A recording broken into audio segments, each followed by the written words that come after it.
Welcome back to the LFCMD, guys. This video is about the redemption arc of Ryan Gravenberch at Liverpool. And to do that, we're going to look at his time at Ajax, his time at Bayern Munich, and his time at Liverpool, and how it all blends in together, and how Arne Slot was the key that brought out the Ajax Ryan Gravenberch that everyone was raving about.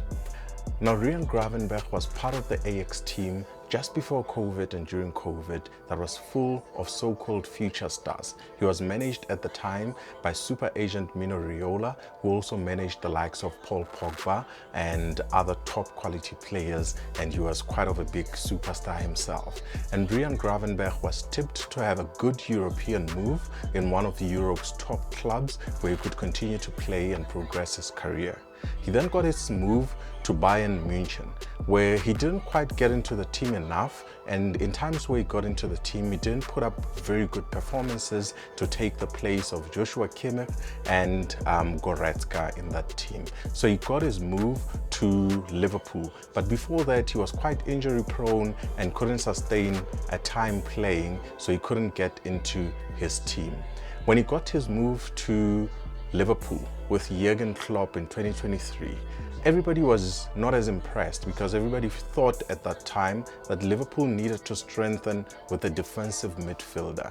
Remember, Liverpool had just brought in the likes of Dominic Szoboszlai and now bringing in another so-called number 8 in Ryan Gravenberch. So not everybody was quite excited, except for the people who maybe have followed Ryan Gravenberch's career from Ajax and then into Ajax. But at that time, Gravenberch was referred to as somebody who was on the verge of not making it as the superstar that he was tipped to become when he was playing under Ajax.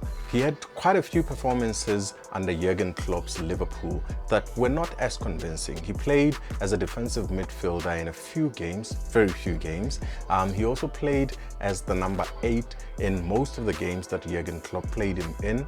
He played a few games as the number 10, but in neither of the performances did we see anything that would say that Ryan Gravenberch would solidify a starting position in the Liverpool team. His performances were okay at best, but never spotlight shining performances that we're seeing this season. So people were quite worried, and that's why even in the summer and before Arne Slot came in, every pundit, every fan was tipping Liverpool to sign a defensive midfielder, because that's where we thought Liverpool suffered and we didn't see an internal solution in Ryan Gravenberch and Curtis Jones and the other midfielders that were available at the club. But to understand what made Ryan Gravenberch defy these odds and become one of the best midfielders in the Premier League this season, and certainly the top midfielder at Liverpool this season, we need to go back to Ryan Gravenberch at Ajax, when he played his best without any expectation, without the weight of being a successful player, and just played his best with his potential and just looking to make it into Europeans' top teams. So we need to have a look at his attributes then, and to do that we're going to look back at an article that was written in Line Breakers magazine, I think it was called at the time, profiling the type of player that Ryan Gravenberch is, because at that time these attributes and how he was playing and impressing then is how he's actually playing now at Liverpool. So to understand his role now at Liverpool, we need to understand back that role and why it didn't quite work just before Arne Slot came in. So let's look at 4 attributes that make Ryan Gravenberch an exciting midfielder and how they contribute to his success in this current Liverpool team. Firstly, we need to look at his movement and awareness. Secondly, we need to look at his carrying ability. And thirdly, we need to look at his range of passing, and we need to look at how he's breaking lines with his passing. We also need to finally and fourthly look at his final third link-up play and perhaps what we can expect to see more at Liverpool with Ryan Gravenberch. So let's get into it.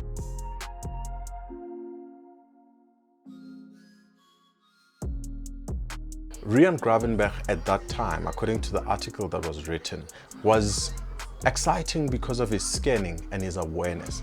Ryan Gravenberch performed a few scans before receiving the ball. He would scan his environment and be aware of where he is on the field. He would scan for his teammates, but most importantly, he would scan for his marker and see which direction his marker is coming from. This allowed him to know that if his marker is coming in from his left, he would let the ball pass him on the right and just roll with it without even taking a touch and already break that defensive press and go into making a run with the ball. And this is a trait that we are seeing currently at Liverpool. If you look at recent Liverpool games and most analysis of Ryan Gravenberch this season at Liverpool, he's making sort of that drop of the shoulder 10 without even touching the ball, but breaking that defensive press and going into making a run and progressing with the ball. So usually he drops deep into center of midfield, receives the ball from the center back, but doesn't take a touch and sort of rolls the defender and breaks that press and runs with that pass. We all thought it was unique to how he's playing in Liverpool at this moment, and most people, because we didn't follow the Dutch league at that time, are seeing this for the first time. But if you look at previous analysis and previous performances in Ajax at that time, he was doing a similar thing, and the article from Line Breakers profiles it perfectly. So perhaps what we're seeing now with how Ryan Gravenberch positions himself and is aware of the space is not something that's new, but something that is now advancing and becoming even better in his Liverpool performances. Ryan Gravenberch was also tipped to be a future star because of his progressive runs with the ball. Now, he's quite an elegant player with the ball, and which is not quite likely, especially with tall midfielders. It's usually a trait of smaller midfielders with a low center of gravity, but Ryan Gravenberch is good at running with the ball and looking up, finding other teammates and breaking lines with his passes. But he's very good at carrying the ball and relieving pressure from the team and progressing the team, moving the team higher up and making sure that the movement from defense to midfield and to the attack is quite easy and efficient with his carrying abilities. And that's what he's doing now at Liverpool, and he's doing it quite well. We've seen him make runs, go past a few defenders and make incredible passes. And this is a trait that is now evident at Liverpool, but this is not a trait that is new to Ryan Gravenberch, because in profiles and in articles and in analysis of the Ajax team that were specifically directed towards him, they spoke about how great he is at breaking lines by making those progressive runs and finding other players in space and creating space for the forwards. But the one attribute that they said he was lacking was that he needed to be better in defending. His defending was not very good, and at that time in Ajax, and his defending was not quite very good at Bayern Munich, and that's why maybe he couldn't displace the likes of Joshua Kimmich, who are combative midfielders, even though they are quite technical themselves, but they're known for their work effort, for making sure that they break up play. And maybe that's why he couldn't quite make it work under Jurgen Klopp, because in a Jurgen Klopp system, he needs combative midfielders, especially because they also need to cover his defense as his fullbacks are bombing forward. Another interesting attribute that Ryan Gravenberch is displaying at Liverpool and also displayed in his past at Ajax, and maybe that's why these top managers like Jurgen Klopp were always interested in him and ended up signing him, is his range of passing. Now, Ryan Gravenberch passes in a similar fashion the way Thiago used to pass. And I'm not saying these are one-to-one the same player. I don't think many midfielders can reach the level of passing and awareness of making the pass as Thiago Alcantara used to. But I think there's something that is there that is a similar attribute to Ryan Gravenberch. Ryan Gravenberch often receives the ball from the defenders. In our case, it's Konate and Virgil van Dijk, but most of the time it's Virgil van Dijk making the decision to pass into Ryan Gravenberch. And then he turns, making that roll that we spoke about without even touching the ball. But his awareness of space and awareness of where his teammates are allows him to make passes that break the lines. So he's quite good at carrying into space and breaking the lines by just running with the ball, but he's also capable of breaking those lines by seeing passes that maybe the defenders and some of the other players on the pitch do not see as much. Now at Liverpool, we don't see too much of this because when it comes to passing and breaking lines, we're looking at Trent Alexander-Arnold. But this is a trait that he's already displayed in Ryan Gravenberch in this season, and perhaps that's why we're all excited to see what Ryan Gravenberch is doing. Now finally, let's look at Ryan Gravenberch's link-up play and how it can be helpful in the final third, because I think that's one more key that Arne Slot is yet to unlock fully with Ryan Gravenberch at Liverpool. This was something that was seen at Ajax, because in Ajax, in that team, they were quite young, they had a bit more freedom to go forward, and his link-up play was quite good. But this attribute is not completely dead in Ryan Gravenberch. If you see at how confident he is in receiving the ball in tight spaces, especially when he's going to receive the ball from Virgil van Dijk. Usually there's one or two defenders like tight on him, but he's quite free to receive that ball in space, either pass it back, creating that wall pass, or turning with the ball in those tight spaces and making the forward pass. So he's very good at receiving the ball in tight spaces, shows a lot of confidence in not being worried about losing the ball, and can usually find the pass that most people cannot see. So his link-up play is quite amazing, and that's why perhaps in recent games we've seen an interchanging in the midfield, where sometimes Ryan Gravenberch is allowed to go a bit more forward and create some link-up play at the edge of the box for the attackers. Sometimes it's McAllister who's allowed to go forward there, but I think this is a trait that we're going to see more and more, and perhaps we're going to see a bit more assists from Ryan Gravenberch as he goes further and further forward to the edge of the box and interplaying with the attackers, and maybe we're going to see a bit more shots from him as the season progresses.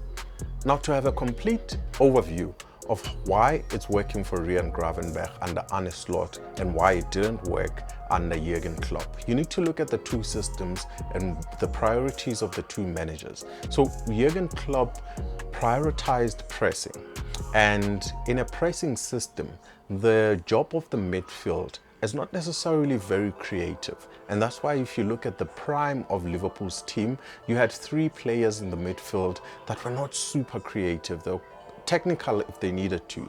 They would make the pass if they needed to. You had Fabinho as the deep six. You had Henderson as the number 8. You also had Gini Wijnaldum as another 8, or Naby Keita as another 8. But Naby Keita was always injured. We didn't quite get to see the best of Naby Keita, even though I believe he was quite similar to the profile that we're seeing today in Ryan Gravenberch.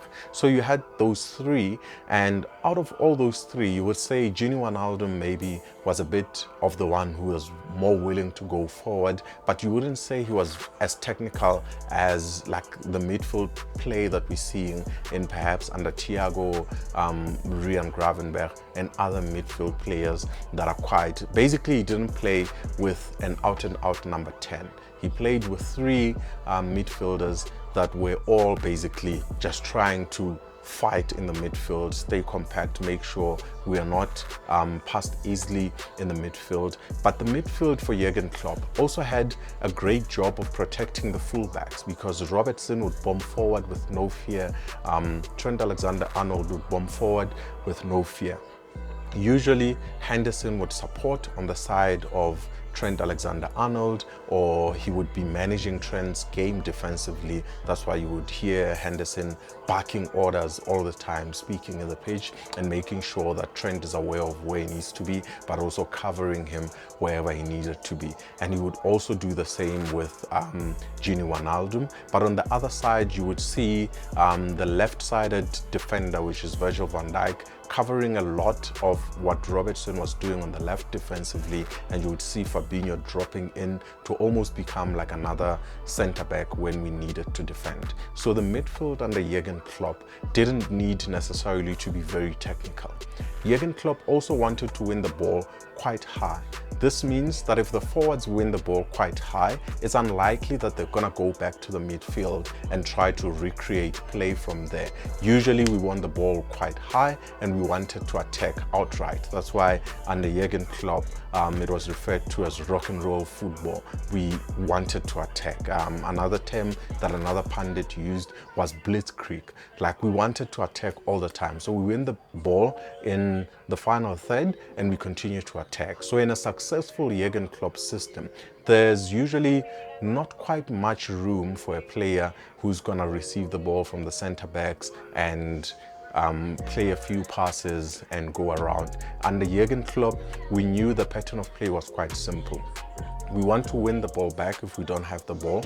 If we have the ball, we want to give the ball to the players who are most technical and who are going to direct us forward. That's why you saw a lot of one-time passes into space, allowing Mo Salah to make a run. We saw a lot of one-touch passes into space, allowing Sadio Mane to make a run. And that's how Jurgen Klopp wanted to play.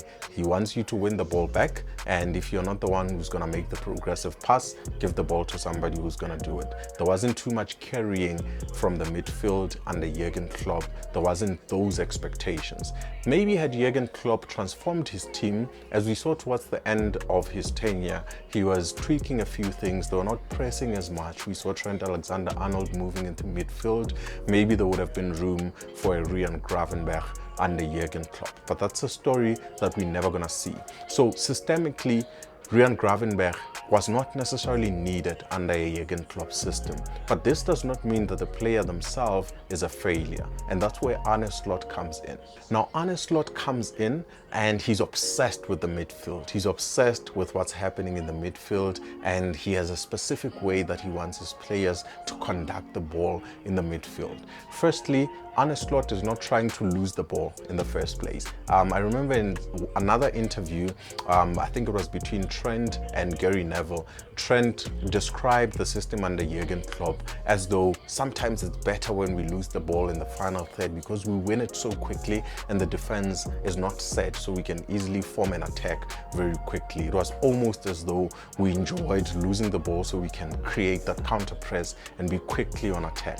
This reminds me of another interview that Jamie Vardy spoke about N'Golo Kante. He said N'Golo Kante was so good at winning the ball back that sometimes it looked like he was losing it on purpose just so he can win it back and enjoy himself. But under Arne Slot, we're not trying to lose the ball at all. We're trying to keep as much of the ball as possible, and we want to win the ball in the midfield. So the battle is in the midfield. That's why you need a carrier that's very good at making sure they receive the ball from the defenders and linking it up with the forwards or making the runs that create the space for the forwards. And that's why we see a person like Ryan Gravenberch doing so well under Arne Slot. And perhaps the lesson here is that some players are not necessarily bad, but they are bad for a particular system.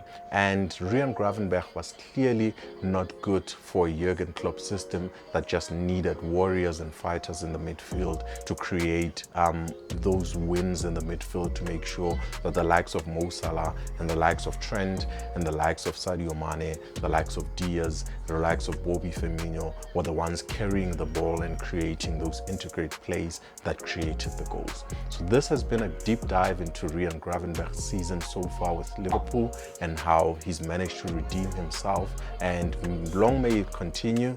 Thank you so much for watching this video. Please subscribe to the channel if you're not.